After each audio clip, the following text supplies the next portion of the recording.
득담에 좋은 것도 지나치면 독이 된다라는 말이 있죠. 이 말은 신앙생활에도 적용되는 말씀입니다. 우리가 하나의 것에 너무 치우치면 독이 되는 경우가 있습니다. 그 하나하나는 아름다운 것이고 좋은 것인데 하나에만 치우쳐요. 하나 외에 다른 하나가 있음에도 불구하고 그것을 외면해 버리고 하나에 너무 치우치게 되면 그것이 약이 아니라 독이 된다라는 말입니다. 기도라는 것은 신앙생활에 있어서 빼놓을 수 없는 너무너무 중요한 것이죠. 하지만 신앙생활이 기도에만 치우치면 뭐가 됩니까? 신비주의자가 됩니다. 기도는 중요한 것이지만 기도가 신앙생활의 전부는 아니고 한 부분이니까 균형 있게 기도 생활을 하는 것이 굉장히 중요하죠. 말씀도 중요하지 않아, 삶도 중요하지 않아, 그냥 기도만 중요해. 이렇게 되면 문제가 된다는 거죠. 성경 공부도 마찬가지입니다. 성경 공부는 매우 중요하죠. 말씀을 보는 거 매우 중요하죠. 하지만 성경 공부 외에는 다른 걸 다 무시해 버리면 종교 지도자, 종교 연구가는 될지 모르지만 그러나 신앙의 균형 잡힌 삶은 아니라는 거죠. 윤리도 마찬가지입니다. 윤리, 신앙의 모든 것을 윤리적 기준에서만 집중돼 버리면 그것은 율법주의자가 되는 것이죠. 또 은혜도 마찬가지입니다. 은혜라는 건 얼마나 귀한 것입니까? 하지만 은혜라는 것에만 집중해 버리면 은혜 남용주의자가 됩니다. 그러니까 신앙은 이 모든 것들이 균형 잡힐 때 의미가 있는 거예요. 기도와 말씀과 윤리, 은혜 이런 모든 것들이 균형을 잡혀야 돼요. 그래야 신앙의 아름다움 부분이 드러나는 것입니다. 이상과 현실, 또 사랑과 공의, 또 교회 생활과 사회생활 이 모든 것들이 잘 맞춰져 있는 것, 이것이 매우 중요한 것입니다. 오늘 저희가 고린도전서를 읽었는데요. 이 고린도전서는 고린도 교회 분쟁을 이야기하는 것이잖아요. 근데 그 분쟁의 원인이 뭐냐? 여러 가지로 이야기할 수 있지만 한마디로 이야기하면 그 사람들이 너무 하나에 집중되었다는 겁니다. 하나에. 하나가 전부가 아닌데 하나가 전부인 것처럼 생각하는 성향이 있었습니다. 그 중에 한 예를 보면 바울파.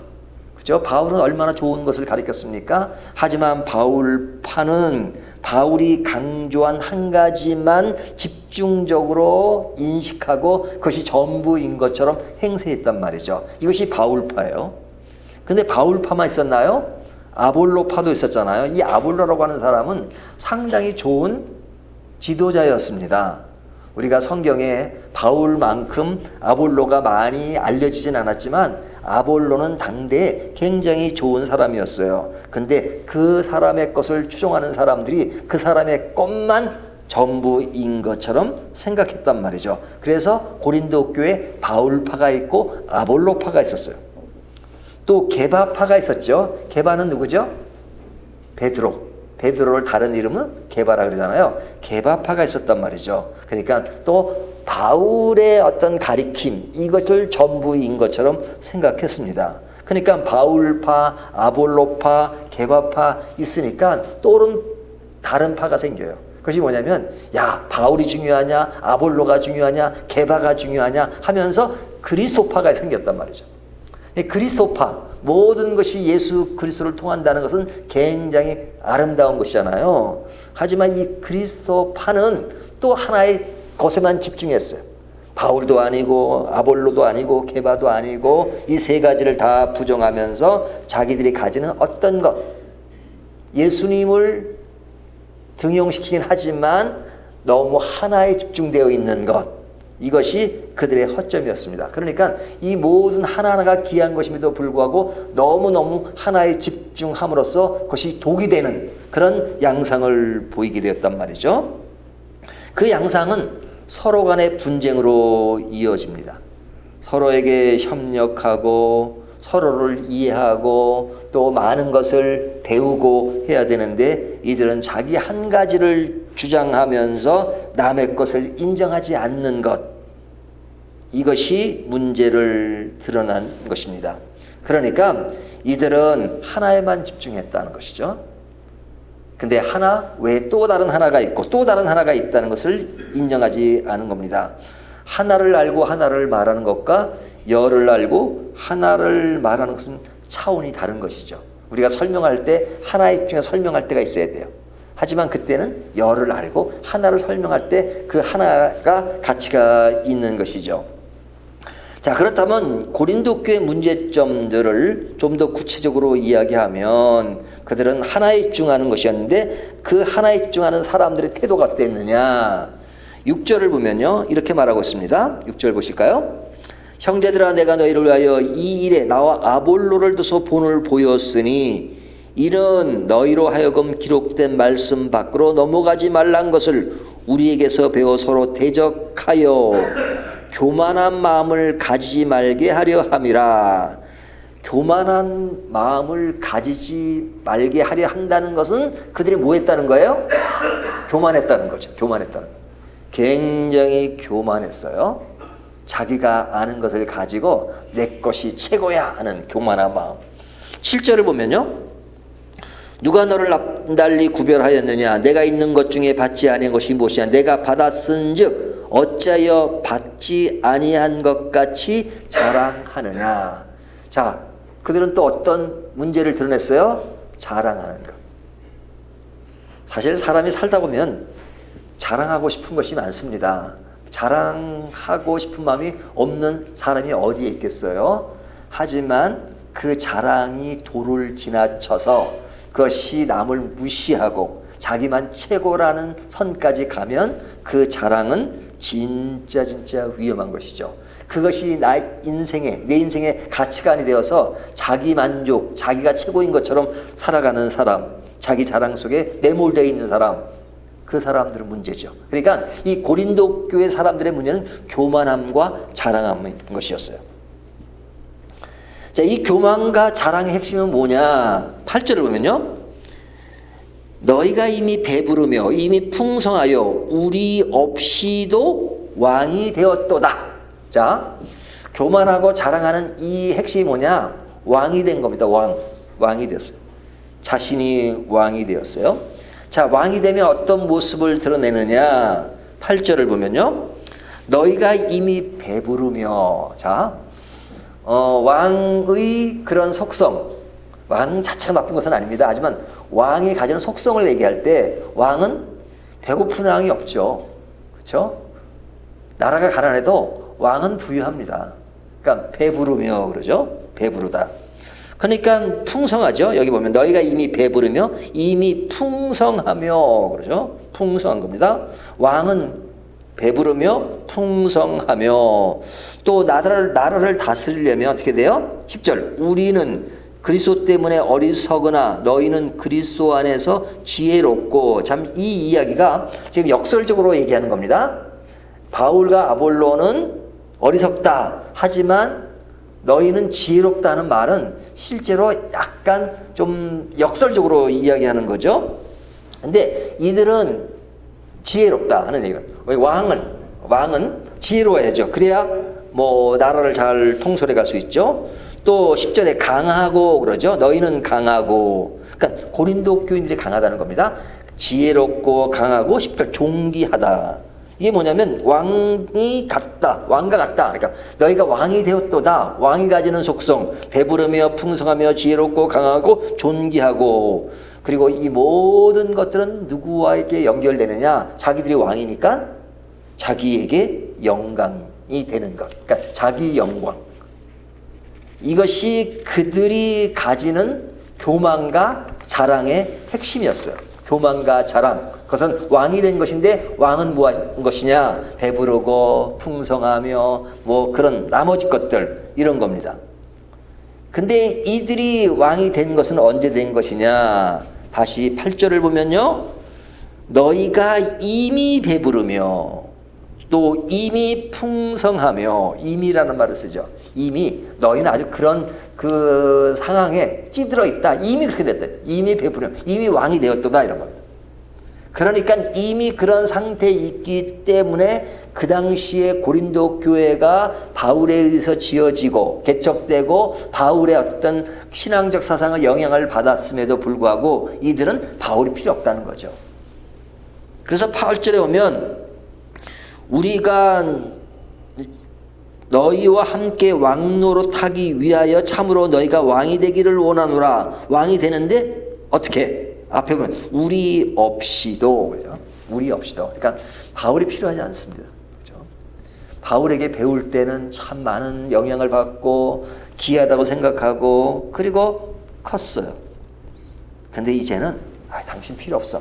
필요 없어. 우리가 충분해. 우리 이미 배부르고 이미 뭐하고 우린 이미 왕이 되었도다. 이것이 바울의 입을 통해서 하는 얘기지만 그들의 상황을 지금 그렇게 진단하고 있는 겁니다. 그러니까 이미 누구 없이도 우리는 왕이 되어서 우리가 모든 것을 다 갖추고 있다라고 생각하는 겁니다. 그 갖추고 있는 정도의 수준이 어떤 데까지냐? 자신이 왕이 되었다고 생각하는 거죠. 왕. 세상에서 가장 높은 자리에 올라간 왕이라고 그러잖아요. 그 왕의 수준까지 그들이 되었다는 것을 지금 사도 바울은 지금 질책을 하는 겁니다. 그러면 우리가 다시 그리스도인이 된다는 것이 무엇인가 하는 점으로 좀 상황을 바꿔보죠. 자, 그리스도인이 된다는 것은 뭐예요? 성경은 자유를 강조합니다. 우리 신앙에 있어서 가장 중요한 것 중에 하나가 자유입니다. 자유는 뭐예요? 진리가 우리를 자유케 하였다 그러죠. 진리가 우리를. 그러니까 진리가 우리를 자유케 했는데 진리가 우리를 구속할 때가 많아요. 그러니까 예수 믿으면요 너무 복잡해요. 뭐도 절제해야 되죠. 뭐도 하지 말아야죠. 또 뭐도 하라 그러죠. 뭐도 강요하죠. 이런 것을 생각하잖아요. 그러면 그 진리가 뭐 한 겁니까? 자유를 준 것이 아니라 구속한 거잖아요. 그래서 성경은 그렇게 말씀하고 있지 않아요. 진리가 우리를 자유케 했다 이거죠. 우리가 운전할 때 사인보드가 있잖아요. 어디로 가려면 어디로 가라. 그것을 보고 저것이 나를 구속한다 이렇게 생각하는 사람 없죠? 저것이 나를 안내한다고 생각하잖아요. 근데 어떤 신앙에 대한 문제를 잘못 오해를 하면 진리가 우리를 자유케 하는데 자꾸만 자유케 하지 않고 어떤 매몰된 상황 속에 나를 구속하는 게 많아요. 어떤 경우는 하나님이 우리에게 너무나도 광범위하게 많은 것을 오픈하고 우리에게 자유함을 주셨음에도 불구하고 스스로 자기를 구속해가지고 하나에 집중해요. 하나님의 뜻이 이것이냐 저것이냐 이렇게 할 때도 많아요. 그러니까 삶 속에서 내가 자유지로 그것을 잘 생각하고 선택하면 되는데 그냥 하나를 딱 집어서 이것이 하나님의 뜻이냐 아니냐 이렇게 너무 그것에 민감한 사람들이 있어요. 어리석은 얘기지만 이 물을 한 컵 떠났습니다. 자, 제가 지금 설교 중에 물을 마시는 것이 하나님의 뜻입니까? 안 마시는 것이 하나님의 뜻입니까?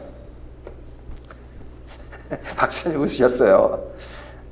만약에 하나님께 그렇게 묻는다면 너무 신앙이 좋아서 하나님 지금 이 컵에 물이 있는데 마시는 것이 하나님의 뜻인가요? 안 마시는 것이 하나님의 뜻인가요? 라고 기도한다면 하나님이 뭐라고 말씀하시겠어요? 야, 너는 그렇게 세밀하게 나한테 모든 것을 다 의뢰하고 기도하니 참 신앙이 좋다 이렇게 말씀하실 것 같아요. 하나님이 너 이런 바보가 있냐? 물을 마실 수 있으면 마시고 또 네가 마시기 싫으면 안 마시라고 내가 그렇게 자유를 줬는데 그 자유를 누리지 못하고 그렇게 혼자 매여서 누가 그거 가지고 그렇게 디테일하게 기도하라 그랬어? 자유야 자유. 그 왜 자유를 못 누려? 스스로가 구속하는 거죠. 그래서 이 바리새인들이요 자꾸만 그런 어떤 그 구속을 한 겁니다. 율법이 있는데 율법보다도 더 장로들의 전통을 만들어가지고 자꾸 만든 거예요. 왜? 죄를 안 지려면 안식일을 지키라. 그럼 어떻게 지켜야 되느냐? 거기에 아주 세부 규정을 만들었어요. 오리상을 가지 마라. 이렇게 하지 말라. 자꾸 법을 만들어요. 법을 자꾸 만드는 게 좋은 게 아닙니다. 법 조항이 가장 많은 나라가 중국이래요. 제가 잘은 모르지만 들은 얘기예요. 근데 법 조항이 가장 없는 나라가 영국이래요. 근데 그 사람들의 법을 지키는 수준을 보면 법 조항이 적은 나라일수록 법을 잘 지키고 법 조항이 많은 나라일수록 법을 잘 안 지킨대요. 왜 그러냐? 자꾸 안 지키니까 안 지키는 것에 대한 제약을 하기 위해서 법 조항을 자꾸 만들 거 아니겠어요? 그러니까 성경은 우리에게 진리가 우리를 자유케 했다. 자꾸 자유함을 강조합니다. 하지만 자유에서 누리지 못하고 그릇된 방종으로 가고 또 어떤 법에 매이게 되면 자꾸만 자기 종교에 빠져버리는 겁니다. 그러니까 구속되는 겁니다. 그러니까 그리스도인이 된다는 것은 자유함입니다. 진리 안에서 아무거나 자유가 아니라 진리 안에서 자유가 되는 것입니다. 그래서 그 진리 안에서 자유가 된 사람을 성경은 새 사람이 되었다. 새 사람이 되었다. 거룩하고 흠이 없이 되어지는 사람이다.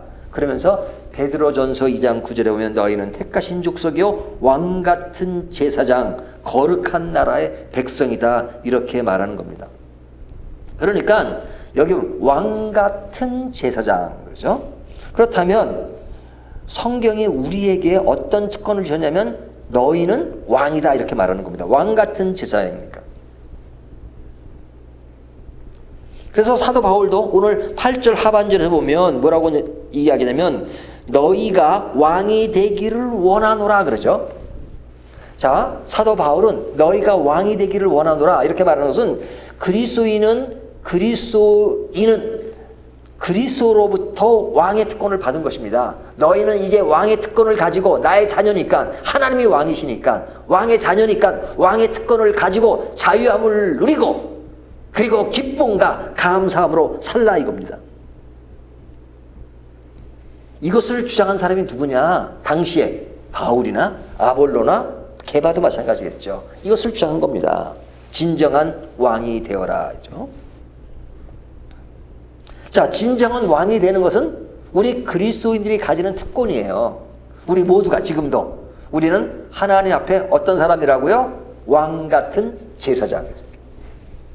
제사장은 누구예요? 오늘날에는 실제 제사장은 없죠. 구약시대에 막 이렇게 제물 드리고 하는 제사장 없죠? 그럼 오늘날 제사장은 누구예요? 목사?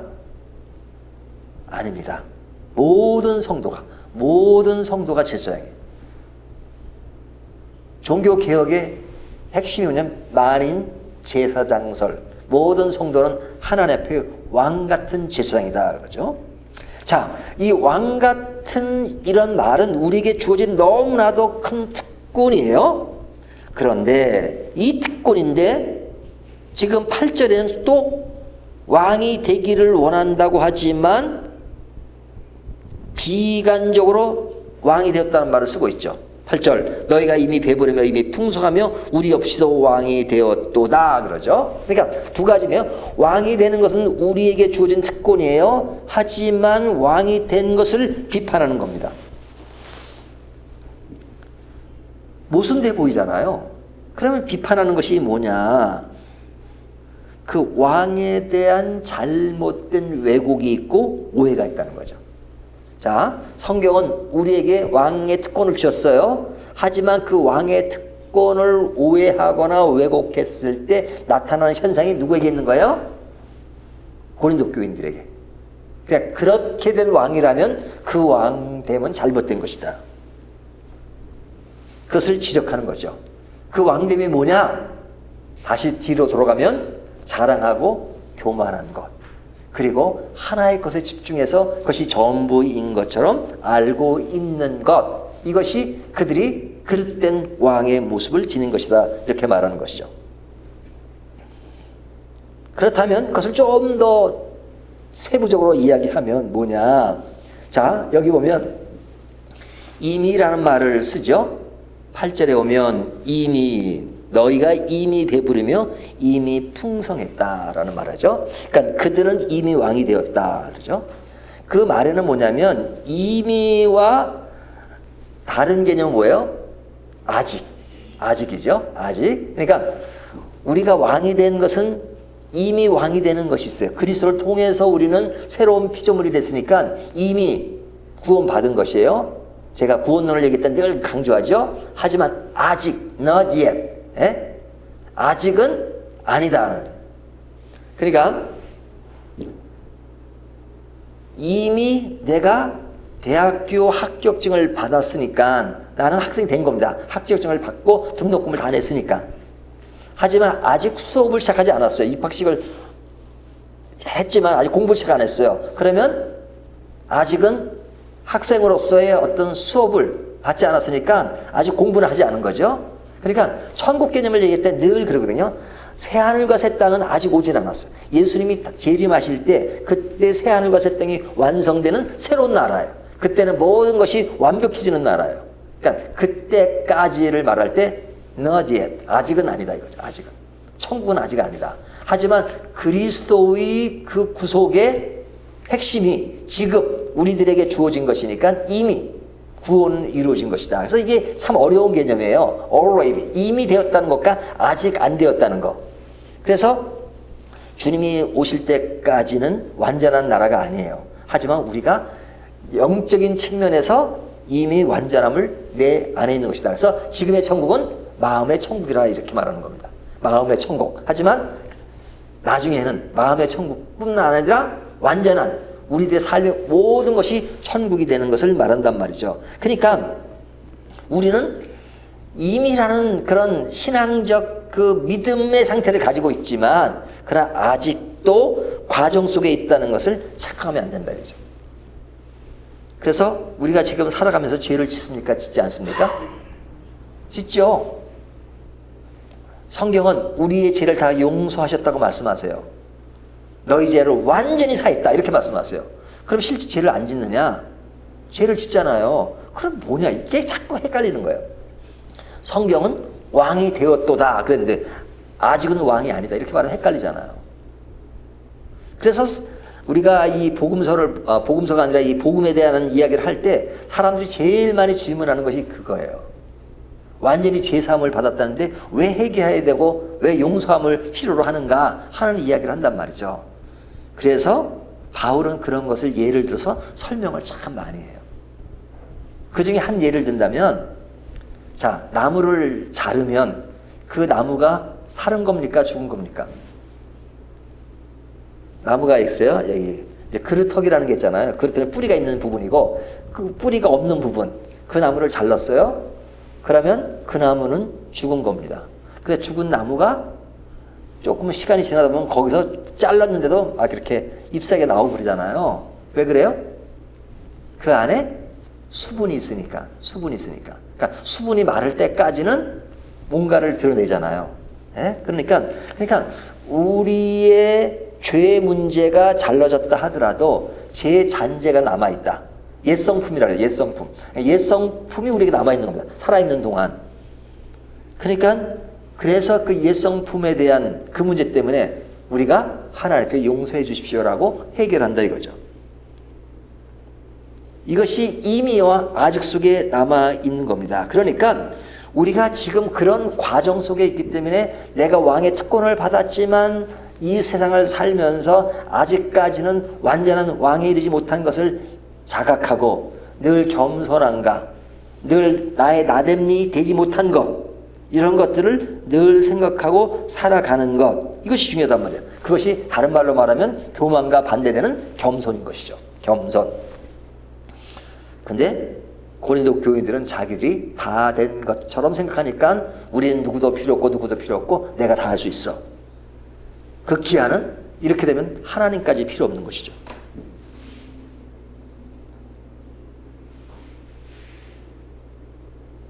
그러니까 여기 보면 그들이 착각에 빠지니까 바울과 아볼로의 본을 받지 못한다 이거죠. 바울이 그렇게 가르치지 않고 아볼로가 그렇게 가르치지 않았는데 바울파가 생기고 아볼로파가 생겨요. 그러니까 이 학파라는 게요. 사실은 그 핵심 거기를 이탈할 때가 참 많아요. 예? 이 이단들도 보면요. 교주들 있잖아요. 교주들. 예? 그 교주들로부터 파생되는 또 그 새끼 교주들이 있어요. 그러면 또 다르게 또 만들어가요. 그리고 그 밑에 교주가 자리가 커지면 제일 큰 교주를 또 이렇게 박살냅니다. 박살내요.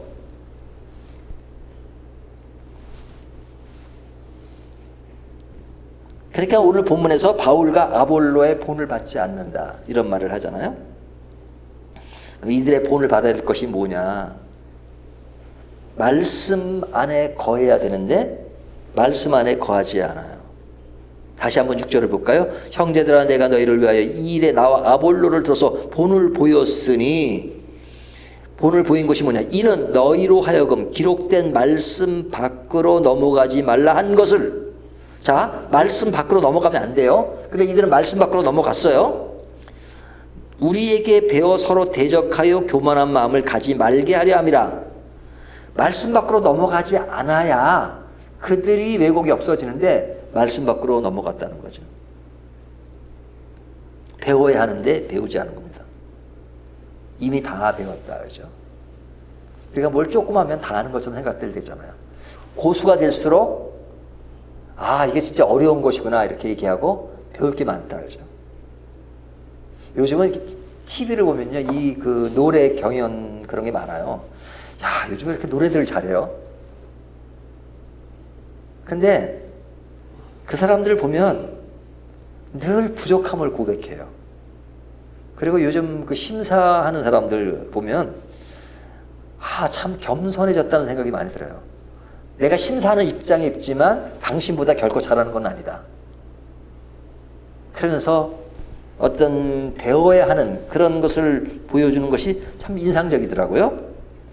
근데 신앙의 문제에서 우리가 늘 배우는 자세를 견지하지 않고 이미 다 된 것처럼 생각한다면 그것은 내가 이미 왕이 된 것이고 왕의 특성은 교만과 자랑이고 그것은 하나밖에 모르는 것이다. 이렇게 집약될 수 있습니다. 자, 그렇다면 이들에게 이런 문제점이 드러났다면 이런 문제가 해결되는 것은 무엇인가? 무엇이 필요한가? 8절을 보면요. 너희가 이미 배부르며 이미 풍성하며 우리 없이도 왕이 되었도다. 우리가 너희와 함께 왕노릇하기 위하여 참으로 너희가 왕이 되기를 원하노라. 참으로 왕이 되기를 원한다는 얘기는 이제 너희가 그릇된 개념의 왕의 자세를 가지고 있으니까 진짜 왕이 무엇인지를 알라라는 것이죠. 진짜 왕이 뭐냐. 그러니까 왕이 뭔지를 생각하라는 것입니다. 왕이 뭔지를. 우리가 참 생각하지 않으면 그냥 매몰되기 쉬워요. 흐름 속에. 근데 잘못된 개념을 가질 때는 내가 진짜 왕이 되는 것이 무엇인지를 생각하라는 겁니다. 생각이 매우 매우 중요합니다. 9절을 보면 내가 생각하건대 하나님이 사도인 우리를 죽이기로 작정된 자 같이 끄트머리에 두셨음에, 참 이 말이 굉장히 다가오는데요. 우리를 죽이기로 작정된 자 같이 끄트머리에 두셨음에, 끄트머리에. 그렇죠? 우리가 뭐 알파가 되고 처음이 되고 이런 말 많이 하잖아요. 머리가 되며 꼬리가 되지 아니하며, 참 이 머리가 되는 것을 굉장히 좋아해요. 예? 1등 아니면 2등도 아니에요. 그것이 우리 사고방식에 굉장히 많이 차지하고 있어요. 하지만 오늘 본문에는 뭘 강조해요? 끄트머리에. 예? 끄트머리에 말 다른 말 꼴찌. 예? 그렇죠? 뭐 이렇다니까 뭐 실제 뭐 삶 속에 뭐 끄트머리가 되라는 것이 아니라 어떤 자세가 그래요. 자세가. 우리는 끄트머리에 있는 자다 그러잖아요. 또 9절에 보면 구경거리가 된 자, 어리석은 자, 약한 자, 비천한 자 10절에 나옵니다. 11절에 보면 누리고 목마르고 헐벗고 메마르고 정처 없는 자, 12절에 보면 모욕을 당하고 박해와 비방을 받는 자, 그리고 13절에 만물의 찌꺼기라 이렇게 말합니다. 자, 이런 말들이 자 우리에게 어떤 느낌으로 다가옵니까? 세상의 관점은 이거 반대로 이야기잖아요. 그래서 사도 바울은 지금 본문에서 이게 너희들은 지금 반대되는 그런 것들을 추구한다라고 얘기하는 겁니다. 하지만 우리는 만물의 찌꺼기다. 이렇게 말합니다. 만물의 찌꺼기다. 그렇다면 왜 사도 바울은 처절하게 자신을 비하시키고 있는 것이죠? 자신을 비하시키는 것처럼 보이는 것은 자신의 영광을 추구하는 극단적인 신앙에 대하여 뭘 강조하냐? 십자가를 강조하는 겁니다. 십자가. 여러분, 십자가라는 것이 뭡니까? 우리가 십자가는 늘 보는 것이니까 깊이 생각하지 않을 때가 있어요. 낭만적으로 생각할 때가 많아요. 십자가를 너무 낭만적으로. 근데 십자가는 낭만이 아닙니다. 십자가는 뭐예요? 사형틀이요. 사람을 죽이는 사형틀입니다. 그러니까 사형 집행하는 그 자리에 갈 때 좋아할 사람이 누가 있겠어요? 죽으러 가는 그 자리에. 네? 요즘은 뭐 십자가에 죽이는 그런 일이 없고 뭐 사형 당하는 제도가 있는 나라는 그냥 이렇게 그 의자가 있잖아요. 의자. 예? 뭐 의자도 있고 어떨 때는 또 이렇게 또 이렇게 목 메이는 경우도 있고, 그렇죠? 근데 그 자리야말로 정말로 인간에게 가장 불안한 자리죠. 그래서 옛날에 그 모래시계라는 그 드라마에 보면 그 사형장이 전에 장면이 나오잖아요. 친구 검사와 한 친구가 둘이 앉아서 한 사람 사형을 집행당하는 사람이고 한쪽은 그 사람을 이렇게 뭐 수사했던 사람입니다. 친구예요. 예? 둘 사람 이렇게 술을 마시고 있는데 한 사람의 컵은 이렇게 종이컵인데 이렇게 탁 쓰러져 있어요. 이 영화라는 게 이제 시사하는 바가 다 이렇게 엎어져 있어요. 예? 죽음의 그 상황이 다가온 것이죠. 근데 그 대사가 지금도 선해요. 예? 나 떨고 있니? 뭐 이래. 나 떨고 있니? 예? 당당하게 그냥 그 어려움 속에서도 그냥 살아왔던 사람이지만 그 죽음 앞에 나 떨고 있니? 그러잖아요. 이 떨고 있다는 것은 죽음 앞에 내가 바로 죽음이 직면된 그런 상황 속에 인간은 두려워하지 않을 인간이 누가 있겠습니까? 근데 십자가를 바라보고 우리는 그것이 나의 죽음 앞에 있다는 것을 생각하지 않을 때가 많아요. 너무너무 낭만적으로 생각해요. 십자가는 무서운 겁니다. 왜? 사형틀이니까. 사형당하는 그 사형의 그 장소, 그곳에 있는 곳이에요. 십자가라는 것은. 근데 그 십자가에 달려 심판을 받아야 할 사람이 누구예요? 예수님이 아니세요. 우리가 깊이 생각해야 될 것은 죄의 싹은 사망이다. 그것은 죄의 싹은 사망이니까 죄를 지은 우리들이 그 자리에 있어야 되는 겁니다. 예수님이 있어야 당연히 있어야 되는 게 아니에요. 예수님이 그 십자가에 있을 이유가 전혀 없는 거죠. 왜? 모든 죄의 문제는 인간에게 있는 것이니까. 그러니까 인간이 죽어야 되는 겁니다. 그것은 남의 문제가 아니라 나의 문제예요. 나의 문제. 내가 직접 사형을 답하는 장본인 그 입장에 있는 겁니다. 하나님이 그 모든 일을 감당해야 될 이유가 없습니다. 하지만 하나님이 우리를 사랑하셔서 우리를 지켜주시고 보호하기 위해서 우리가 죽어야 될 것을 그렇게 하지 않기 위해서 그의 아들 예수 그리스도를 보내셔서 그 모든 죄의 대가를 우리를 대신해서 예수님이 받으신 거죠. 그것이 십자가예요. 그것이 너무너무 놀라운 은혜로서 감격에 빠질 수 있는 거지만 그 감격의 뒷면에는 뭐냐? 내가 해야 될 일을 하나님이 주신 거잖아요. 근데 하나님이 해주신 일에는 우리가 생각을 해요. 하지만 그것이 나의 문제로 이루어졌다는 그 문제가 일어나고 있다는 것은 생각하지 않는단 말이죠. 그리고 더해서는 그렇게 이루어진 사건을 나의 교만과 자랑으로 가요. 그러면 이게 참 너무너무 이상하게 된 격이잖아요. 근데 인간이 타락하게 되면 그것마저도 몰라요. 왜? 왕의식에 사로잡히니까. 그러니까 이미와 아직의 개념을 잘 아는 것은 중요합니다. 이미가 되었다는 것은 남용하지 말라는 것이고 아직 아니라고 절망하지 말라는 것이에요. 믿음의 세계라고 하는 것은 현실 속에서 이상을 바라보는 것입니다. 그것이 십자가의 신앙이에요. 십자가의 신앙. 십자가는 사형을 집행하는 처절한 것입니다. 하지만 십자가는 그 처절함이 나의 문제에서 끝난 것이 아니라 그 문제를 해결하기 위해서 하나님이 하셨다는 것에 대해서 우리는 희망을 본 거죠. 내가 죽었다고 생각했는데 딱 살았어요. 그것이 구원이잖아요. 이 두 가지 원리, 죄의 문제와 구원의 문제, 죽음의 문제와 부활의 문제를 생각할 수 있는 것, 이것이 십자가의 신앙입니다. 십자가를 위해서 우리가 할 일은 없습니다. 그러니까 자랑할 것이 없는 거죠. 그렇죠? 십자가를 뭐 내가 했나요? 그러니까 더욱더 교만해서는 안 되는 것이죠. 하나님이 하신 것을 알고 그 은혜를 알고 그 안에서 살아가는 것, 그리고 그렇게 된 것에서 내 인생이 새로워졌다는 것, 이것이 얼마나 감사한 것입니까? 그래서 믿음으로 사는 사람은 말씀 밖을 벗어나지 않아요. 말씀 속에서 늘 이것이 내 인생에 가장 중요하다는 것을 깨닫고, 내가 늘 넘어질 때도 하나님 나를 붙잡아 주시고 내가 새로운 피조물이 되었다는 것을 감사하면서도 내 자신은 나에 의해서 된 것이 아니기 때문에 늘 겸손할 수 있는 것, 이것이 십자가의 신앙을 가진 사람들의 멋입니다. 이 멋을 함께 누리는 저와 여러분이 되시기를 주님의 이름으로 축원합니다.